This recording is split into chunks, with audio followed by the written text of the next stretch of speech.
नमस्कार, सूजस स्पेशल कार्यक्रम हमारे सीएम में आप सभी का स्वागत है। मैं हूं आपके साथ निशा शर्मा। आइए हमारे सीएम की इस खास रिपोर्ट पर एक नजर डालते हैं।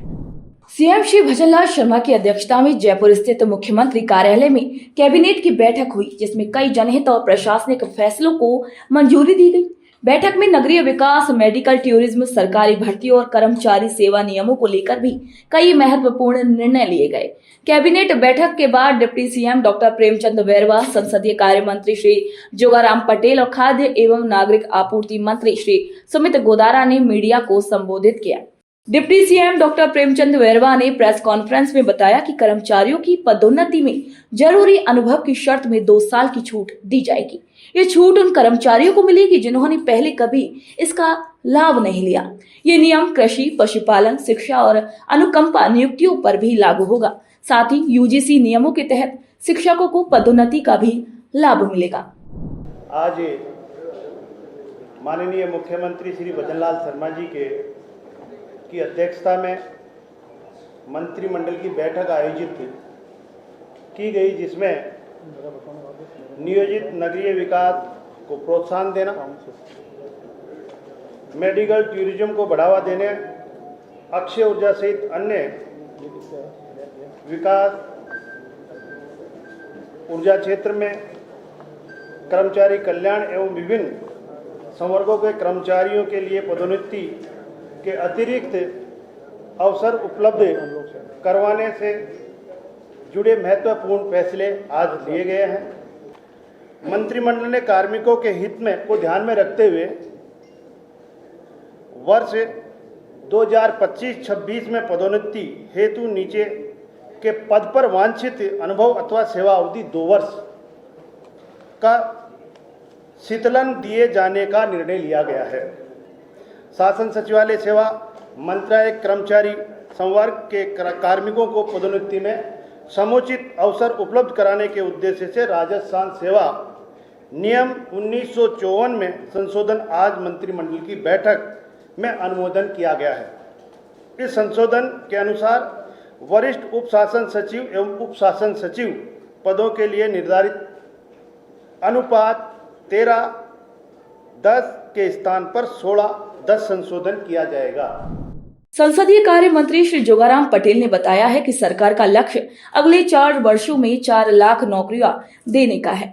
इसके लिए आरपीएससी में सदस्यों की संख्या 7 से बढ़ाकर 10 करने का निर्णय लिया गया है, ताकि बड़ी भर्तियों को समयबद्ध तरीके से पूरा किया जा सके। हर वर्ष की शुरुआत में ही सेवानिवृत्त होने वाली पदों का आकलन कर 100% वैकेंसी निकाली जाएगी। सरकार अब भर्ती कैलेंडर बनाकर उसी के अनुसार भर्तियां भी करेगी। सरकार ने महसूस किया है कि वर्तमान में अनेक भर्तियों का कार्यक्रम चल रहा, बहुत बड़ा काम बढ़ गया है। चूँकि काम बढ़ गया है तो सदस्य संख्या भी बढ़नी चाहिए। लंबे समय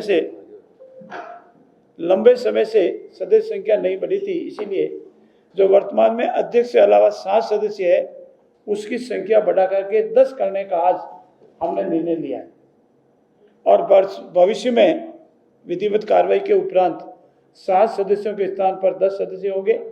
आने वाले 4 वर्षों में 5 वर्षों में हमने अपना पूरे कार्यकाल के दौरान 4 लाख नौकरियों का और इस साल 1 लाख नौकरी का जहाँ 70,000 के लगभग हम पहुँच गए हैं, उसमें भी सहायता मिलेगी। मित्रों, दूसरा हमारा सबसे महत्वपूर्ण विषय है रोजगार। राजस्थान के परिप्रेक्ष्य में पूर्ववर्ती सरकार द्वारा किए गए घोटाले के अनुरूप रोजगार हमारे लिए बहुत महत्वपूर्ण है। आज तक सरकारें भविष्य में कितनी रोजगार की जरूरत पड़ेगी इसका आंकलन सेवानिवृत्ति के आधार पर करते हैं। 2025 में कितना सेवानिवृत्त होंगे, 2026 में कितना सेवानिवृत्त होंगे, और इसके 50% की विज्ञप्ति निकालते हैं, भर्ती करते हैं। हमारे यशस्वी मुख्यमंत्री भजनलाल जी का ये मानना है कि क्यों ना हम आकलन पहले ही कर लें। 2025 में कितना होगा, 2026 में कितना होगा, 2027 में कितनी वैकेंसी, कितने लोग सेवानिवृत्त होंगे, उनका आकलन करके 100% वैकेंसी हम पहले ही निकाल दें, ताकि आने वाले समय में हमारे जो बेरोजगार नौजवान भाई बहन हैं उनको ये पता लगे कि मुझे इस विभाग में इतनी वैकेंसी भविष्य में आने वाली है। जैसा हमने इस वर्ष भर्तियों का कैलेंडर जारी किया है, उसी अनुरूप हम भविष्य में जो भी हमारा सेवानिवृत्त अधिकारी कर्मचारी होंगे उसके अगेंस्ट में 100% वैकेंसी की घोषणा करेंगे, 50% और उसी अनुरूप हमारे भर्ती भी हम लाएंगे और इसके अनुसार नियमों में जो 50% का नियम है उसमें संशोधन करके 100% करने का प्रावधान करेंगे। खाद्य एवं नागरिक आपूर्ति मंत्री श्री सुमित गोदारा ने बताया है कि गैस आधारित अर्थव्यवस्था को बढ़ावा देने के लिए राजस्थान सिटी गैस डिस्ट्रीब्यूशन नीति 2025 का अनुमोदन भी मंत्रिमंडल द्वारा किया गया। इससे राज्य में कार्बन उत्सर्जन घटाने में मदद मिलेगी और स्वच्छ, सुरक्षित और पर्यावरण अनुकूल प्राकृतिक गैस की पहुंच आम जन तक सुलभ हो सकेगी। इस नीति से सिटी गैस डिस्ट्रीब्यूशन के इंफ्रास्ट्रक्चर में निवेश को बढ़ावा मिलेगा। साथ ही इससे पीएनजी और सीएनजी नेटवर्क का छोटे शहरों और नगरों में तेजी से विस्तार हो सकेगा। जिस तरह उसकी नीति 2025 जिस तरह हम देख रहे हैं, माननीय प्रधानमंत्री श्री नरेंद्र मोदी जी के नेतृत्व में देश में हर क्षेत्र में कार्य हो रहा है, चाहे सड़कों से लो, चाहे जल जीवन मिशन से पानी से लेकर चाहे जनधन खाते, कोई ऐसा क्षेत्र बाकी नहीं रहा। उसी दिशा में जिस तरह उज्ज्वला गैस आई उसी तरह अब सिटी में गैस डिस्ट्रीब्यूशन का काम पाइपलाइन के थ्रू, उसके लिए राजस्थान सरकार ने आज नीति बनाई, इसका अनुमोदन किया गया। इसके तहत गैस आधारित अर्थव्यवस्था को बल मिलेगा और इन्वेस्टमेंट होंगे यहाँ पे और साथ में लोगों को रोजगार मिलेगा और बड़े शहर और कस्बों में पाइप से गैस जाएगी। उसकी नीति का आज अनुमोदन कैबिनेट द्वारा किया गया, जिसमें एक सीजीडी यानी सिटी गैस डिस्ट्रीब्यूशन पोर्टल भी बनाया जाएगा जिससे लोगों को, आमजन को सुविधा मिल सके। ये नीति 31 मार्च 2029 तक लागू रहेगी या जब तक प्रभावी रहेगी, जब तक कोई दूसरी नीति इसमें नहीं आती। कैबिनेट ने नई टाउनशिप पॉलिसी को मंजूरी दे दी है जो आमजन और मध्यम वर्गीय परिवारों के हित में तैयार की गई है। अब टोटल एरिया का 60% हिस्सा पार्क और खेल मैदान के लिए आरक्षित होगा। बफर जोन का प्रावधान भी सुनिश्चित किया गया है।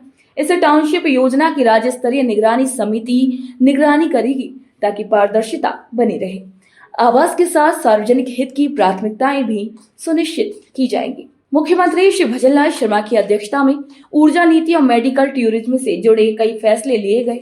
सौर ऊर्जा उत्पादन के लिए 3 जॉइंट वेंचर प्रस्तावों को मंजूरी मिली है, जिनसे 42,000 करोड़ रुपए का निवेश आएगा। इससे राज्य को बिजली आपूर्ति में बड़ी राहत मिलेगी। वहीं राजस्थान आयुर्विज्ञान संस्थान यानी कि रिम्स को एम्स नई दिल्ली की तर्ज पर विकसित किया जाएगा। इस दिशा में कानून संशोधन को भी मंजूरी दी गई है।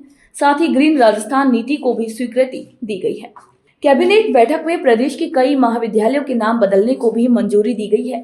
राजकीय स्नातकोत्तर महाविद्यालय ओसिया जिला जोधपुर का नामकरण शहीद गोरख राम वीर चक्र राजकीय स्नातकोत्तर महाविद्यालय ओसिया, राजकीय कन्या महाविद्यालय बुड्ढा जोहड़ रायसिंह नगर का नामकरण राजकीय श्री गुरु जम्बेश्वर कन्या महाविद्यालय बुड्ढा जोहड़ रायसिंह नगर और राजकीय महाविद्यालय फतेहपुर का नामकरण मोदी सन राजकीय महाविद्यालय फतेहपुर किया गया है। तो सुजस स्पेशल कार्यक्रम हमारे सीएम में आज के लिए इतना ही। फिर आप सभी से मुलाकात होगी नई खबर, नई जानकारियों के साथ। तब तक के लिए मुझे दीजिए इजाजत। नमस्कार।